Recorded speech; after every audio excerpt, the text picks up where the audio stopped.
thanks for being here. I really appreciate you allowing me to speak. It's a pleasure, Sudhi. Hey, in terms of getting paid, I always kind of enjoyed for myself some of the meetings you don't have to pay that fee, and that helps out a little bit, especially when you go, I don't know if that's still the case, but Jeff's got his mouth full, but there's another incentive to join the board, if that's still there. Sorry. It is. Oh, okay. It's free lunch for me today. Me too. Well, fantastic. Spectrum Table, thanks for your support. I sure appreciate you being here. Had a lot of fun working with you, and a lot of change going on, a lot of change in the industry, and I, right now I'm kind of in a selling transition. I am a Scrum Master, I'm an Agile coach, but also talking to people about what it is that we do, working with Tiba, working with Ted Coleman, working with his brother Andrew. This is Ted and Andrew over in Novi, where I was working with a team over there on the bottom. One of our Scrum Masters was also a plant manager at General Motors, and it was an automotive engineering company that we worked for, which traditionally is not Agile. So we put in a couple of pilot programs over there, but these guys, Ted and Andrew, are enterprise Agile coaches that have done huge projects around the world. And I was with them daily. I also commuted, so there's a lot of audible books that got me involved, but I am passionate about Agile. I don't know if my Spectrum team would say that or not, but maybe the license plate tells it all. But I just kind of want to know, is Agile good enough to tell the CEO? Because I think there's all kinds of definitions. And speaking of definitions, can I just kind of poll the audience? One or two words. When I say Agile, what comes to your mind? Philip. Flexibility. Flexibility. Sarah. Can I say the same thing? You can. One or two words. I put you on the spot. Quick. Quick. Speed. Paul. Lean. Lean. Craig. Whoa. Responsive. These are pretty positive words. Jeff, what would you say? Exposed. Exposed? Exposure. Sudhi. Got burned. Got Burned. burned. Too quick. My ears are working, but I didn't believe what they were telling me. How about the K's at the table on the far left? Nimble. Iterative. Iterative.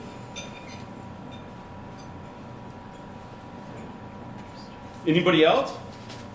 Software developers use. Software developers use. It's got to be one or two words. So Developers use. developers use.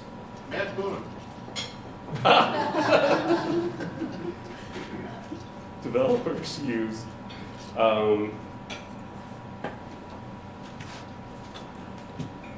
That is crazy. I worked with you, I know you, and how names can go out of your mind, I admit it. Doug. What in the world? I'm not aging. I still ride my bike a ton, my little fat bike. What's that? Good to see you. So I'll put these words up, because we're going to talk about a yes or no. Is Agile worth telling the CEO about? I want to go over that question a little bit and a little bit of why. If you're having that debate, yes or no. I guess, show of hands, would everybody say yes, Agile is worth telling the CEO about? Seems pretty positive in this room. Have you had that conversation with a CEO? Would you tell them why they should go Agile? Not a lot of hands. Couple? Good. Then I want to, if the answer is yes, how do you start it? Pilot program or transform the whole department, transform the whole enterprise? I want to talk a little bit about a case study where I was working over in Novi, where we managed to deliver 6 times what management expected us to do, and that was a little bit working with Flow as well. Again, working with Ted and Andrew, co-authors of Flow, of numerous books, and again, working with some rather large organizations, Ericsson's, Nokia, Singtel, General Motors, very large organization. A pleasure working with those folks. But the CEOs, if we're going to approach the CEO, they know they need to change. They're reading about Agile. I mean, technology has never changed faster, and I've got to set my clock, let's see, to know where I am as far as time. And I've got till 1 o'clock. Hopefully not need it all, but they know they need to innovate. How do you innovate? The technology has leveled the playing field, and there's new competitors that have never been here before. I mean, thinking like Spectrum, now it's Walgreens and Rite Aids. Don't you go in for care rather than the doctor's office? Or, I mean, the delivery methods are really changing. What are we doing to take advantage of those opportunities? The CEO incentives are in conflict with this whole Agile movement, or the whole innovation movement, basically. And in terms of engagement, this Gallup poll, I don't know if you believe it, but it is out there on the web that only 35% of managers are really actively engaged in the organization.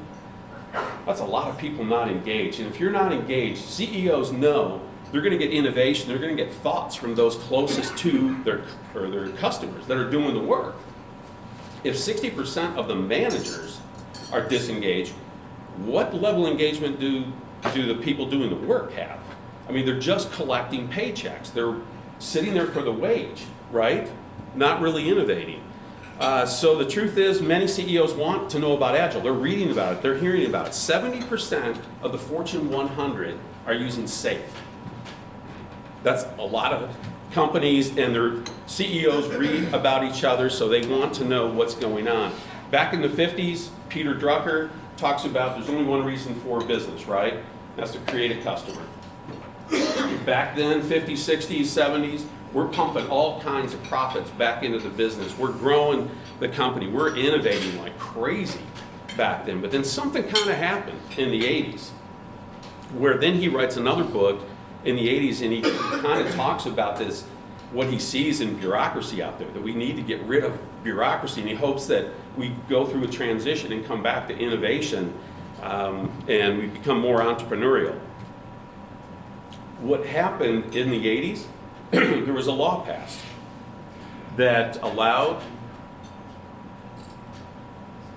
maybe this isn't the right word, but stock manipulation by CEOs, where they had incentive programs. It wasn't their fault.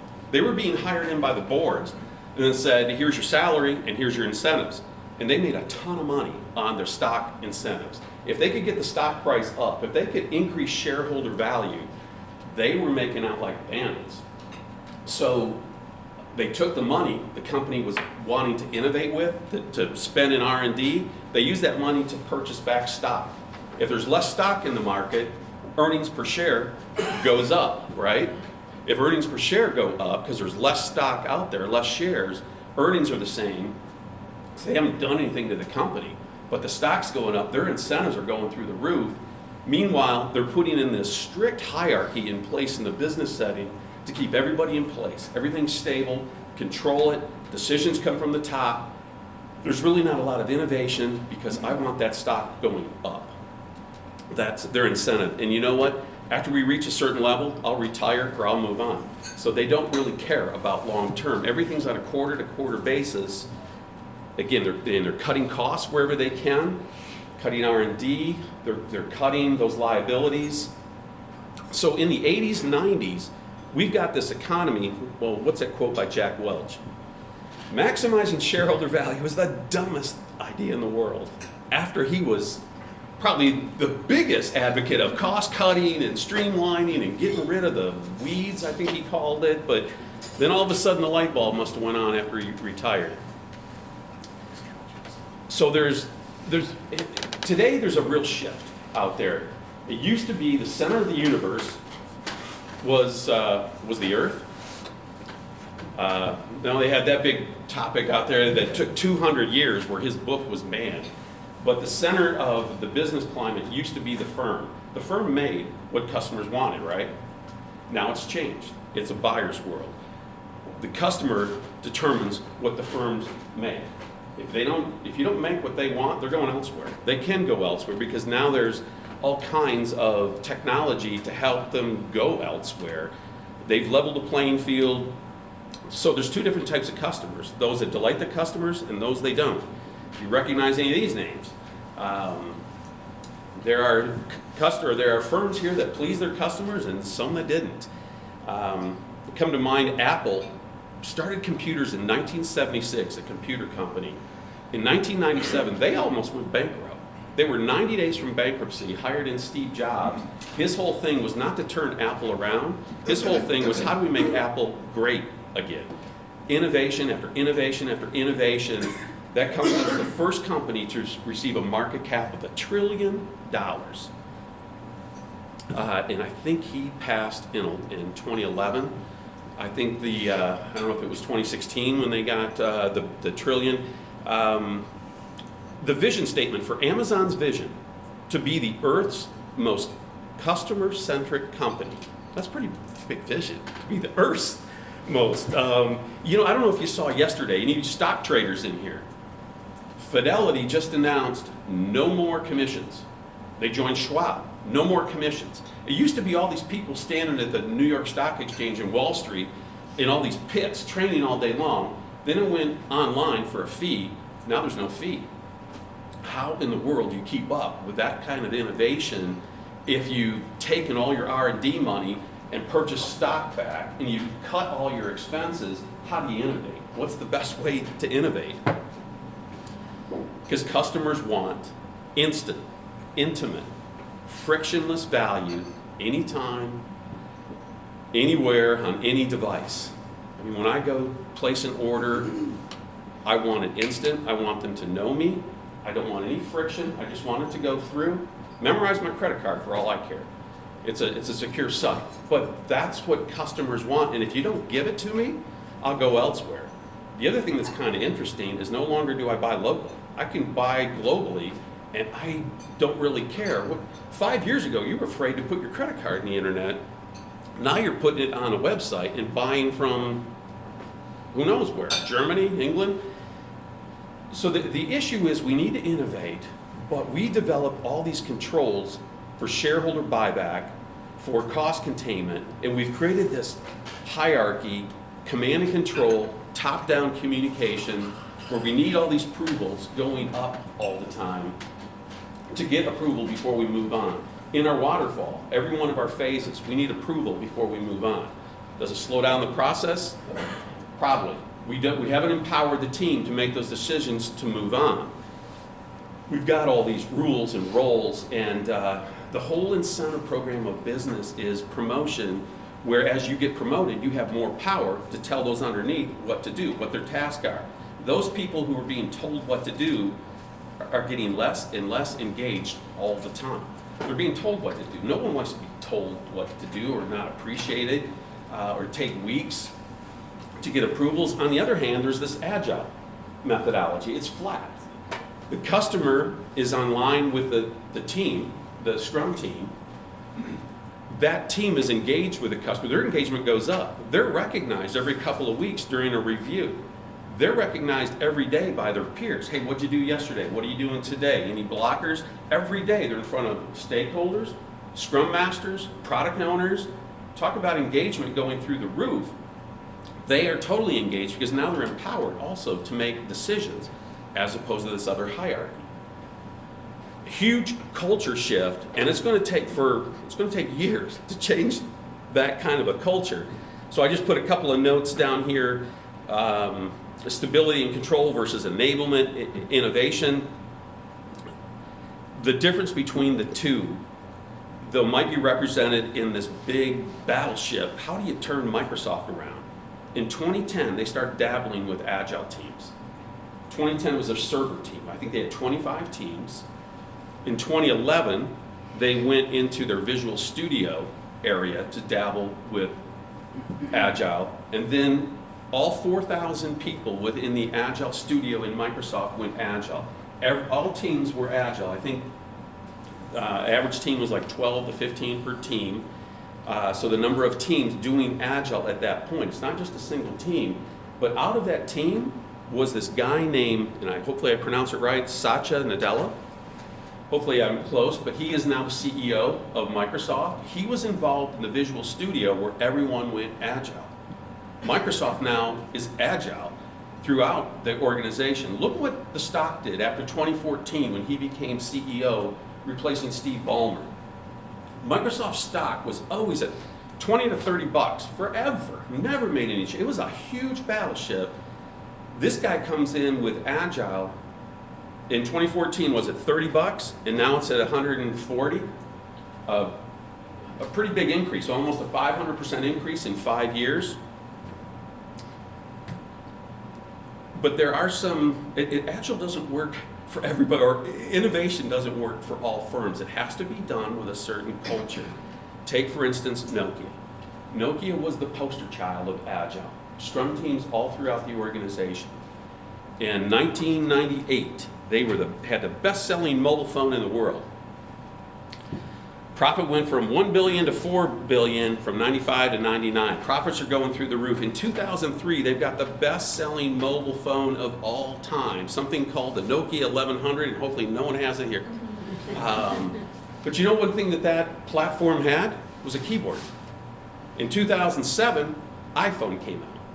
No keyboard, touchscreen. Nokia, being all Scrum, Agile, got a decision from upper management that said, you know what, we're going to stay with what's worked. We have been so successful with this keyboard phone, we're going to stay with it. No, we're not going touchscreen. In 2013, they had now lost 90% of their value and sold the phone to Microsoft in 2014. No more phone. They were the industry leader because even though they had Scrum and they were innovative, if you don't change the culture of command and control, top-down decision making, if you don't trust your development team, it still doesn't work. To be innovative, you've got to not only empower your team, but you've got to trust your team. You've got to listen to your team somehow. You can't have this hierarchy. You're going to miss the innovations. General Electric, same thing. They stuck all kinds of money.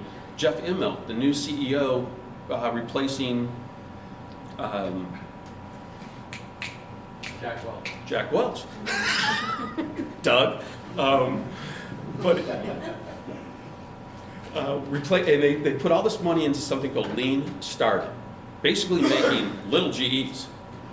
And they did all these small minimum viable builds of these products. They went out and got customer feedback. All those guys lost their job after 5 years. Same thing with Procter & Gamble. So the message here is Scrum, Agile, Kanban by itself is not the tool that saves the organization, that helps you innovate. It is a mindset that if you don't change the culture and the mindset of the organization to listen and to empower those closest to the work, you're going to miss the boat, and you're going to be like those other companies on the left side of that list. Here is Harvard Business Review talking about Jeff Immelt, where they said, you know, it's not really his fault, but there were all these short-term initiatives going on when he was trying to roll out Lean Startup. There's stockholder buybacks, there's cost containments, there's all these things going on that wasn't in the same vision, same basis as what Jeff was trying to roll out in terms of this innovation. There's all these pressures keeping him from realizing those gains. When I did this presentation, I was kind of thinking in my mindset in terms of project managers that we are there to provide new innovation to organizations, a result of temporary initiative, product, service, but it's new, it's product-based. But the more I think of this, and the more I see it with what Microsoft did, it's for operations. It's for the way the company operates. There's a firm in town that I interviewed, a director, pretty recently, and he was having trouble with all kinds of fires from prioritization. Managers, directors, vice presidents, customers, all They would have work established, but all these fires, all he was doing was putting out fires all the time because his people were overutilized. And he was getting a little tired of it. His people were working 55 hours, no end in sight. What he did basically is he's been reading about SAFE. He had a couple of SAFE advocates that were talking to him about Agile. I think he called them up and he didn't ask for permission. He just told everybody we're going SAFE. And basically I'm going on vacation for this month, so do what you have to do, but let's go in a PI. I forget what the date was, but they had their little program increment planning session, a couple of days, where they brought in all their customers, all their project managers, anybody that's going to use this operations staff, which happened to be an IT operations staff, 140 people, 12 teams, and all their priorities were on the wall. Those teams then figured out how can they do the priorities. Well, actually the directors and the vice presidents figured out what were the priorities, and they did something called WSGIF on them to weight the shortest job first in terms of what are the priorities. They bypassed the whole PMO in the organization, and they went themselves and created their own priorities from their own customers. But now what was really bothering this director is he really didn't have a handle on capacity. He didn't have a handle on how much work was out there. He now has one screen where he can see everything in his release train, all the work there, where they are in status. He can see every team within that release train, how much work there is, what's prioritized, where they are. He now can strategically manage operations as opposed to putting out fires. So Agile is not just for innovation projects, it's for operations. And when you talk about operations, the people who know it best, when you ask them how to resolve the issues, they know best, and they typically are more productive getting it done. So this whole CEO thing, what we're dealing with, this red and blue ocean, the red ocean, cutthroat, shark infested, cost cutting, doing everything they can, offshoring, losing all their talent, but they have nothing else to compete with, as opposed to blue ocean, where there's whole new markets out there. Look at what Amazon did, their whole new online retail. There was a little bit of retail back in the day. Now Amazon took it over, but then they went into this other area called Amazon Web Services. They've got all this capacity, let's do data center as a service. And now that's growing like crazy. And oh, by the way, you see these Amazon vans or these Prime vans that are all over town now? Now they're getting into delivery.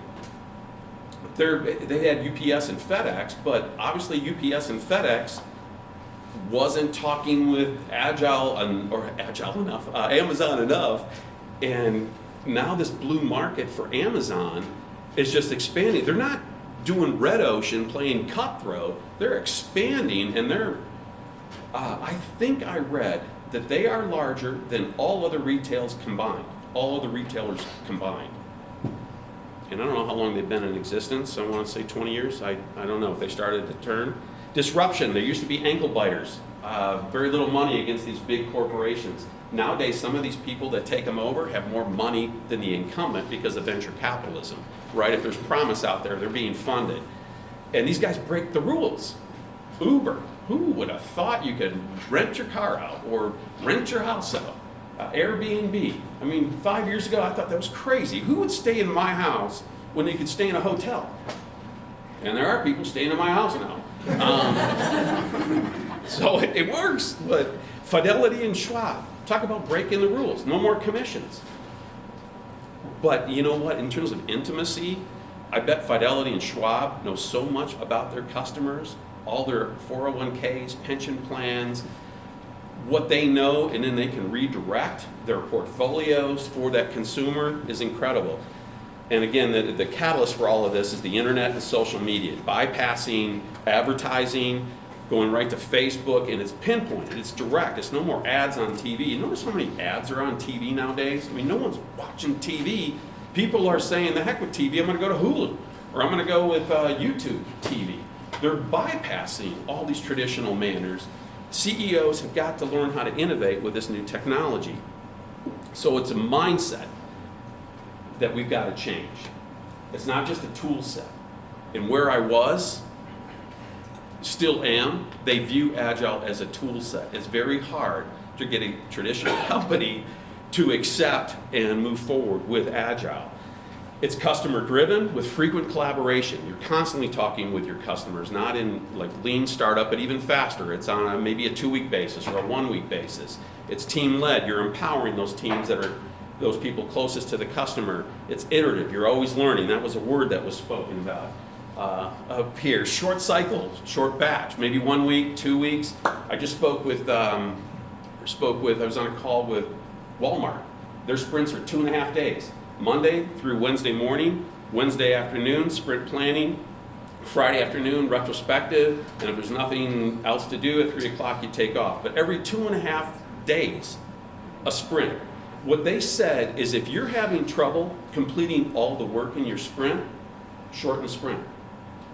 They couldn't get everything done in a 2-week sprint. Now it's in 2.5 days. Talk about making that epic into a small little story. That's what saved the day at Walmart.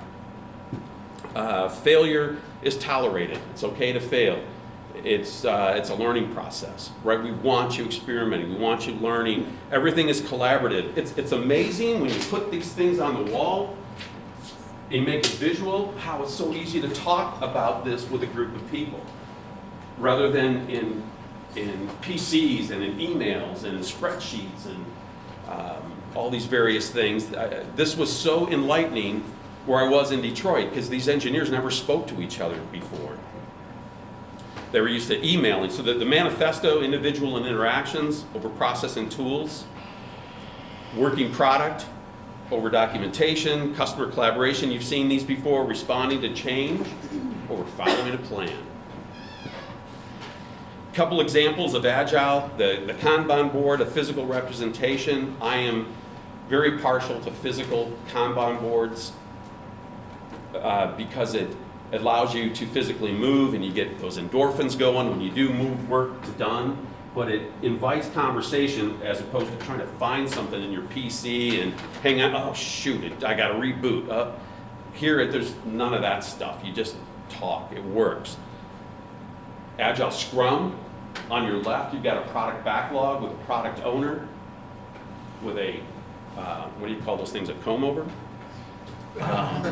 But in his mind, he's got this product that we're now trying to break apart into epics, and we're trying to see what we can prioritize, what is the most important thing that we can move into a sprint, into a time box, and then every day in that time box, we're going to have our people talk about how they're going to get work done. We're going to ask them, what'd you do yesterday? What are you doing today? If there's any blockers that can be met.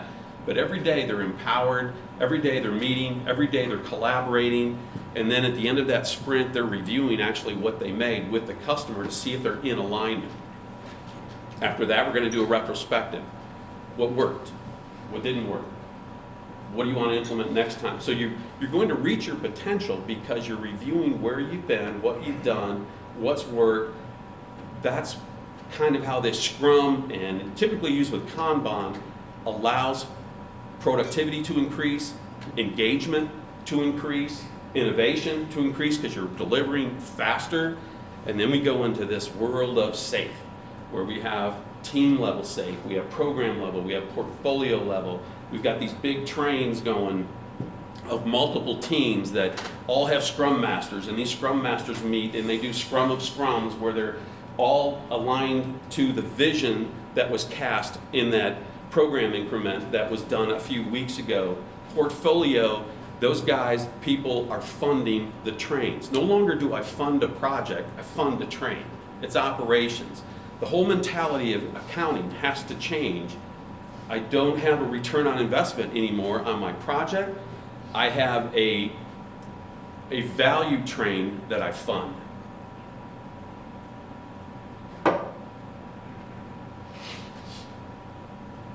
When you talk about an Agile team, also, they typically are doing one thing.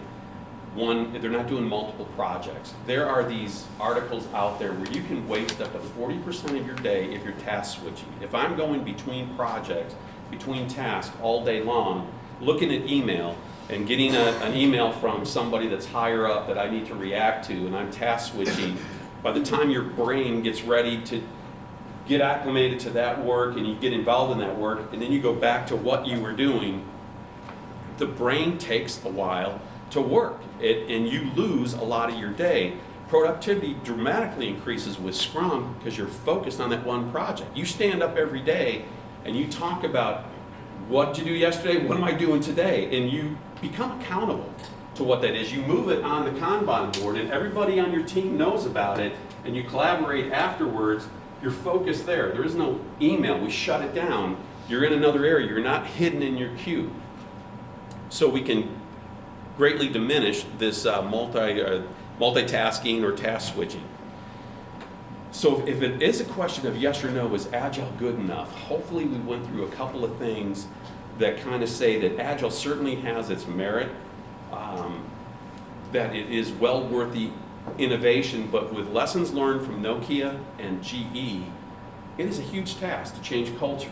It may not work if you can't change culture. If you go Agile, but directors still want to know what is the cost of every project, like I had to do several years back for an organization where we had to estimate the whole product backlog to see if we could have enough budget for this project.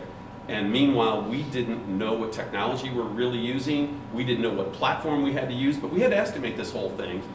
It just doesn't work that way. Agile is an iterative process that you learn, that you fund the train. On the SAFE website, it says 30 to 75% faster to market, increases in productivity, improved in quality, increased in employee engagement, 10 to 50%, and I would think it's even higher than that. So the question is, how do you start? Pilot program? You transform a department? You transform the whole enterprise? How do you kick this thing off? What is our role going to be as project managers when the whole company wants to go forward with Agile release trains or something? You got to go back to those change scenarios from Cotter, from AdCar was one of my favorite at where I used to work with great people at Spectrum Health, where we spoke about awareness of the issue, what it is that we needed to do, the urgency there, the desire to change. We build that coalition and get that desire. Yes, we do need to change. Okay, what's the knowledge? What's the information that we need to change? Let's give everybody the ability then to use that knowledge to train ourselves to get acclimated to this new change, and then let's go out and reinforce any small wins that we get in that AdCar principle. But then it stops. The change model up above it from Ted and Andrew talks about cascaded vision. They want the executives to have a 7-word vision, 7 or less word vision statement. And then they want to cascade it down to middle managers and down to the team level. And the team level has to articulate what it is that the enterprise level thought the vision was. Are they in agreement? The only way they know they're in agreement is it goes up again through middle management, back to the executives. Ted's favorite phrase is the difference between a man and a woman looking in their closet saying, I have nothing to wear. The man sees no clothes. The woman sees a closet full of clothes, just nothing that appeals to her that day, correct? Same words, I have nothing to wear, completely different definitions. So with Ted and Andrew, it's about cascading that vision down, back up and down, getting the right people on the team, but then defining what that vision really is for the project, distilling it so that we have agreement of the terminology, I have nothing to wear, delivering through an Agile methodology. It might be Scrum, might be Kanban, but we're going to deliver it with one mind, one plan, one language, and then we're going to drive it with retrospectives. What's working, what didn't work, what do we need to implement, and that equals flow. In that drive portion that's in blue, it's repeated, that retrospective every couple of weeks. That change model really helped us in Detroit. Then you've got an adoption curve, that big chasm from the early adapters to the middle adapters you got to think about, because the work for us is how do we transform the company, how do we transform culture. We've got these change models, we've got adoption models. Those first pilot teams are easy. Those people are pumped. The whole corporation is looking at them. They get out of their cubes. They don't have to look at email that much anymore. it's cool to be in the pilot program, right? There's all kinds of excitement, but when you start rolling that out to more and more people, there's going to be the people that don't want it, the more senior employees who are saying, I don't want to stand up every day and tell you what I did yesterday and what I'm going to do today. Doesn't make any difference as far as I'm concerned, and you've got to change those mentalities. You've really got to be a servant leader and talk about what it is that we're doing, why we're doing it, to get everybody on board. So an adoption model. The reason I bring these two things up is we need to talk to executives and find out what it is that they really want to change. Why are they even thinking safe? The director who didn't know capacity, who didn't know how much work he really had, really didn't understand the prioritization, because prioritization was changing so much from different VPs, from the project management office. He was getting too many sources of prioritization. People were getting burned out, and he didn't have a handle on how to fix it. It's usually a dollars and cents issues, but the work is really trying to create that 6-month plan. What is a business value? What would excite the executive team to know if this is working, if we're rolling it out? You've got to change culture and mindset. We've got practices to change, and then we've got all these systems or dependencies. The systems might be the technology. Dependencies might be that they're not, in my case over in Novi, my team was only 50% dedicated. That other 50% started creeping into 70%. So you have to go remove those dependencies, saying you folks cannot say no to a project. There has to be governance someplace. There's got to be prioritization someplace. We can't keep doing everything that comes to us. Sudip. I'm going to pause you for a minute. So you want to start. So either you can have top-down management push this onto you, or you can have kind of, who starts this? Why do executives care? And who starts this in a...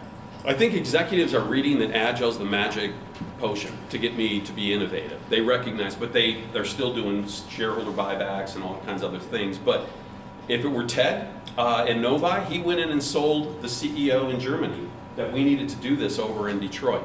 Meanwhile, all the executives in Detroit felt defensive. What is this thing that the CEO wants done? So it's top down. We go into the workers, do these pilot programs, and these folks are another name drop that I've known you forever. Cindy. Cindy! Sorry, I didn't mean to speak it. No, you're fine, but I'm having trouble with the names today. Thanks for coming, Cindy. Yeah. So we're down at the pilot team level. They're all excited. We've got all these middle managers that don't know what to do. They're resource allocators. They manage these projects. What's going to happen with them? So to answer your question, I think it always says you want advocates, you want champions at the team level, some pilot programs, but it's got to be signed at the top. Hopefully they communicate from the top what their vision is of why we're doing this.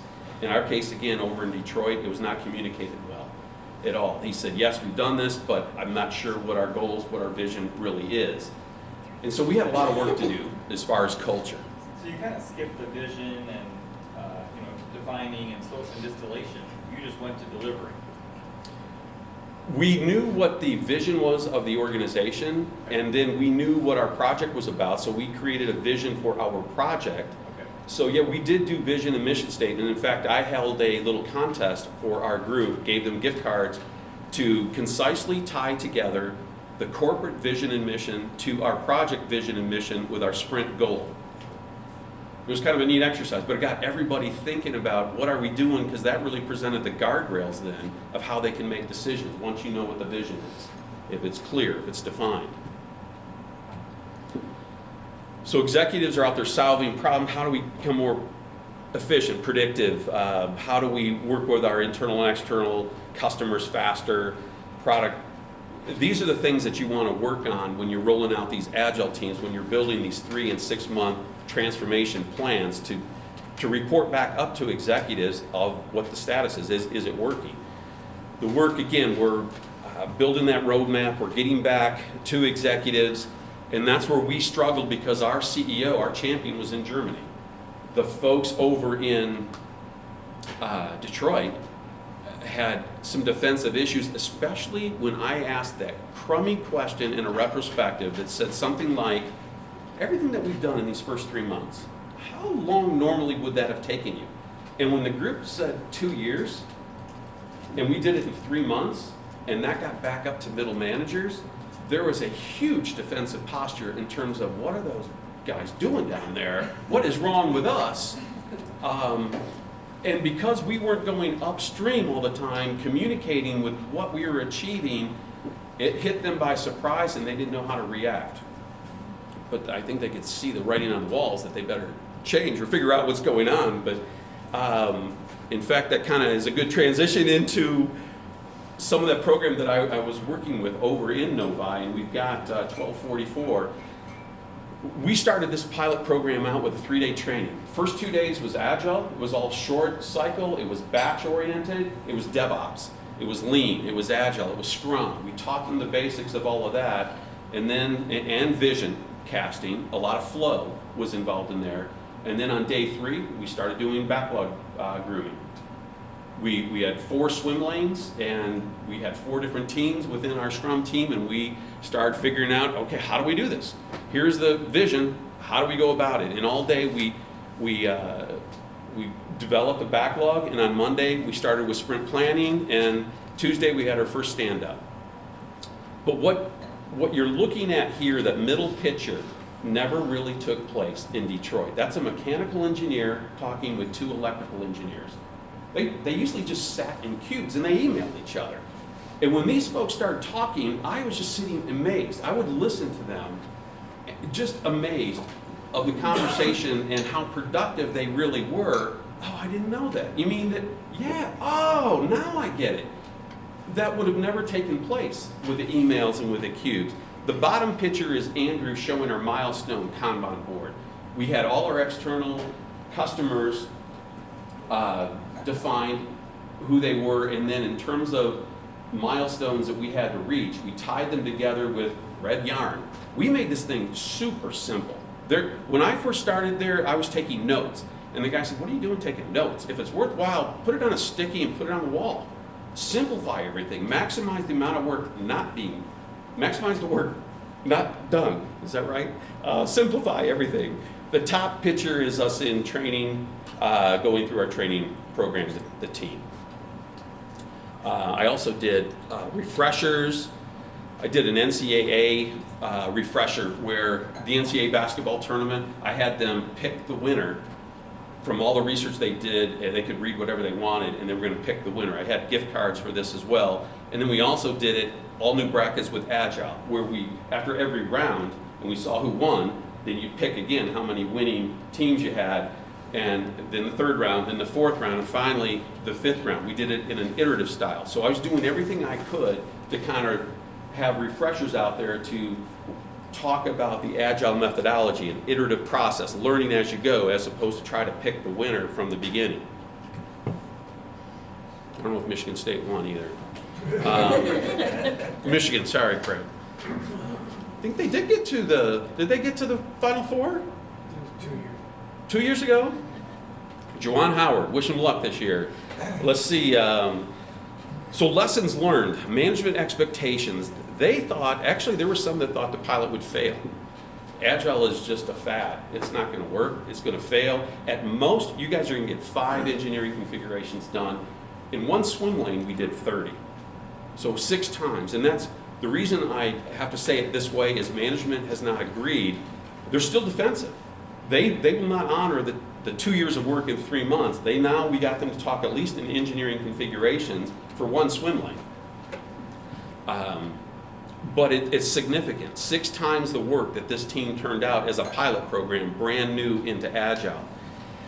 And if you take that in terms of, if you do take it in the calendar year, our team was costing about $100,000 a month. So if we save them, if we did 6 times the work, it would have taken 18 months. If the team said 2 years, we saved 21 months. So just OpEx alone, we saved anywhere from $1.5 million to $2.1 million, as well as we achieved a lot of product benefits that in this case was millions of units. And if you save $1 per unit, It's millions of dollars saved, plus the OpEx cost. One interesting thing is the product owner, on day, I don't know what took it, maybe it was 5 minutes in, he knew I didn't know engineering. And he questioned that. He said, what are you doing as a Scrum Master and you're not an engineer? I said, exactly. I know the process. I'm going to facilitate the process to get the work done. So, well, what he was worried about is he had no one to run anything by, because now as a product owner, he's making decisions, right? Priorities, what's being done, who's doing what is the method that it's going to be done. All of a sudden, he's against the wall, running the show with a Scrum Master who doesn't know squat about engineering or the thing that we were building, but it worked, because in the stand-ups, we never argued about concept or about how we were going to do it. I didn't know how to do it. All I knew is I got a timer. Everybody's got 2 minutes in their stand-up, and I'm timing you. What'd you do yesterday? What are you doing today? Are there any blockers? And if there's blockers, then I'd figure out how to resolve the blockers. But we never got into arguments. When I left in that particular project, from what I've heard, the person who replaced me was a domain expert, and they argue a lot. Food for thought, lesson learned. Management wanted to take the best part of Scrum. When I was leaving, they, as much as we gained, 6 times the productivity, they wanted to take the best of what we had and integrate it back into their waterfall traditional systems. They could not change culture. They kept feeling we can do a stand-up. I don't know, we can call a meeting every day. We can do sprint planning somehow. And I said, it's going to take such a discipline to take that back into your traditional style. But with Scrum, it's not a discipline. It's just the way you work. So it's very, very hard to change culture. Again, I love this collaboration that these folks had, these engineers had. But here's what was typically going on. They would email a resource, email for a resource. Who can work on this project? Who can work on this initiative? Wait for a reply. Then they'd email the resource again. There was more clarification needed. Well, let's have a meeting. Well, that's 1 or 2 weeks out. They would meet in 1 or 2 weeks. Good meeting. Let's figure out everything that we learned. Let's put a plan together and let's meet again and talk about how we resolve it. So another week or so is another meeting. And then they document. I mean, that's taking weeks to months in that old traditional style where we're standing up every day with that team and we're moving fast. Not this email stuff. The email came out as this great tool that was going to really speed up productivity, right? Email is clogging the system. It totally reprioritizes your day all day long. Every time you look at it, it causes you to do task switching, losing productivity all day long. And in this sense, if you did get busy and you missed the meeting, you'd have to, no wonder it was taking 2 years to do what we did in 3 months. What's flow got to do with it? Flow is all about tying the practice, the Scrum, the Agile practice with management consulting. Both sides. The vision, the strategy, taking it to the people in the task, tying it all together, managing, knowing that there is a difference between the transformation and the Scrum team. It's not just being a Scrum Master. It's cascading that vision up and down from executives to the team, back up again, and including middle managers. The change model, again, if you look at a sprint backlog, that's our defining. If you look at our sprint planning, that's how we distilled agreement of priority of work that we were going to do. The delivery was our Scrum mechanism. In Drive was our retrospective, where we went through what worked, what didn't, and we would repeat the process. That's Ted and Andrew's part of flow, is the 4D principle that you're going to hear a lot of on Tuesday. And I'm glad everybody raised their hand Tuesday to hear Ted at the PDD. But here are kind of some of the things that flow gave me over just Agile. Prioritization is huge in Agile. But when you tie it to vision, and everybody knows vision, the prioritization becomes clear, more effective. That's what flow does. Flow is vision focused. Kanban, I'm a strong believer in physical. So many of my engineers said, my gosh, man, it's 2019 and you're making us use sticky notes. We're engineers. Yeah, because there's a lot of great benefits with a stupid sticky note. Even with our German counterparts, we use Skype and cameras on a physical board. We put in notes in electronic systems afterwards only to capture acceptance criteria and documentation to collaborate, is that the right word? Cooperate?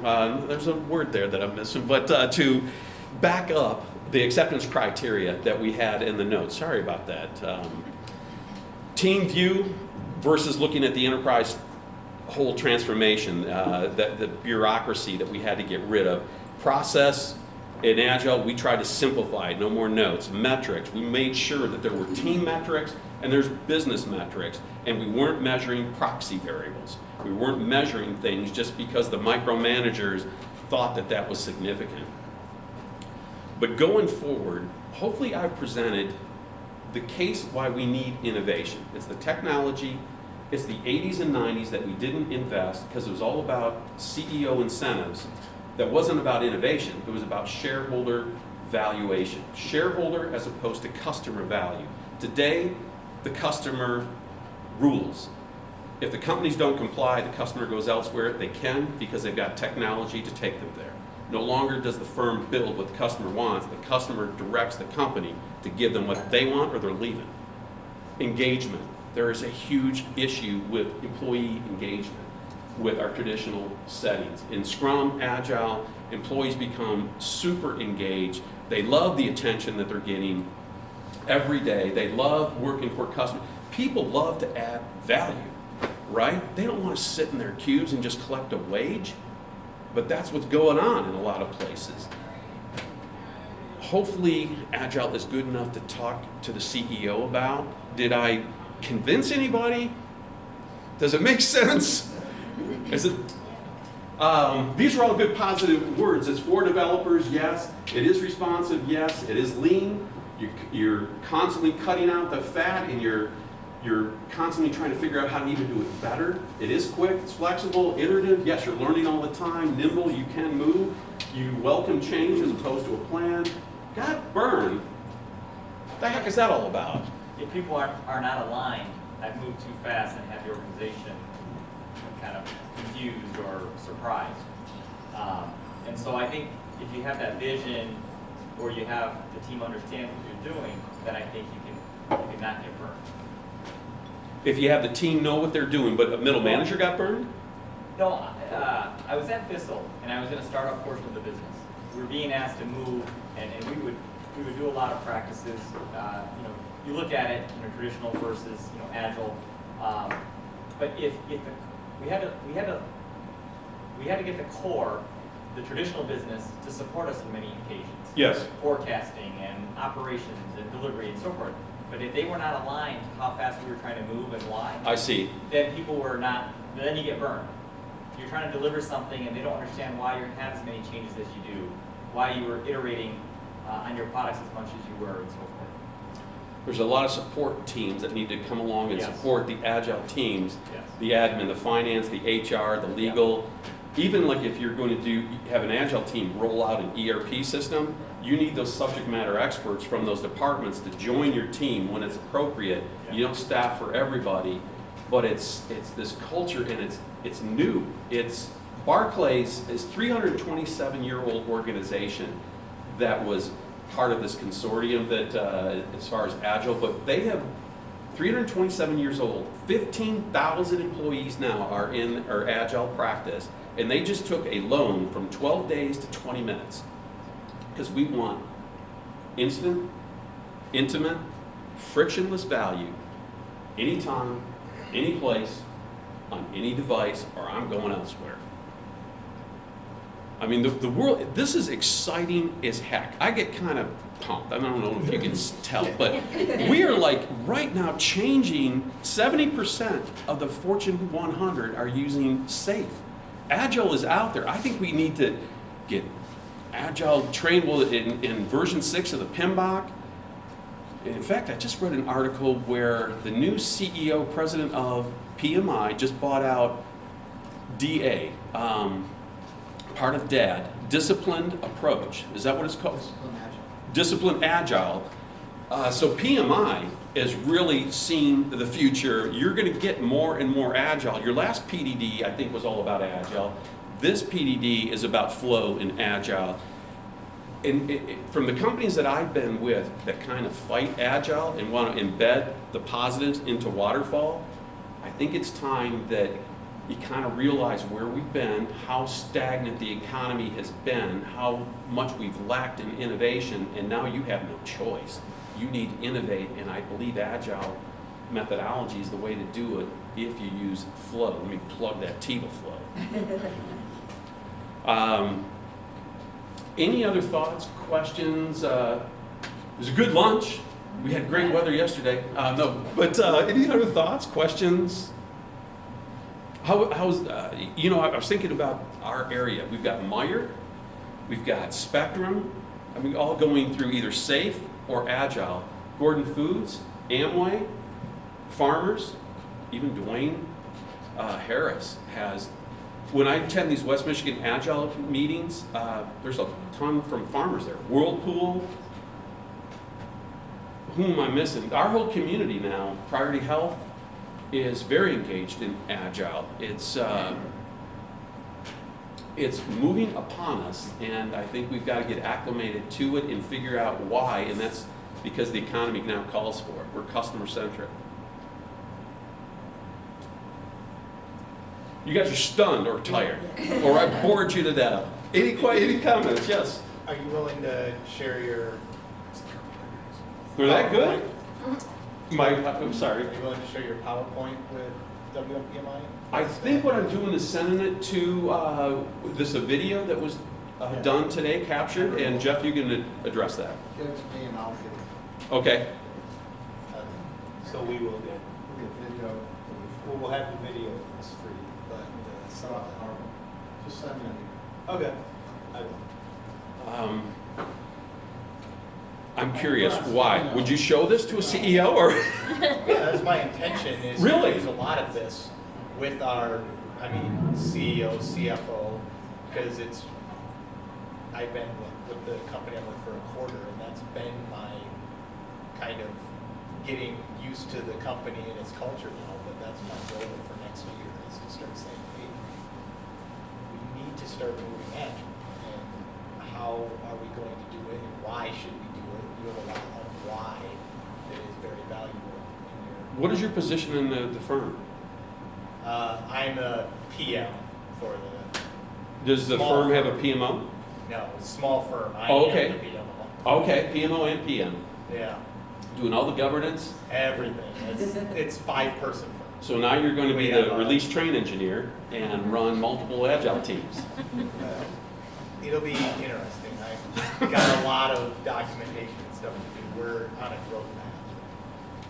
Hey, We're- I'd we love to just chat with you more about this if I can be Yeah. helpful, but Ted will be extremely helpful if you're going to the Yeah. PDD on Tuesday. Jeff wants to come up and talk about how exciting this day has been, this lunch has been, and the PDD. Oh, look at this slide I have, Jeff. Check that Oh, out. that's not. There you go. See you Tuesday. Well, who's talking? Wait a minute. Ted's talking first at using business agile framework to drive projects, programs, and business results. We did some incredible results. What the PD is going to be about is engagement, but it does include flow, but it also includes methods to quickly engage, lots of tools that you can take with you right away. The Hey, first thanks for lesson letting me I had talk, is you math. guys.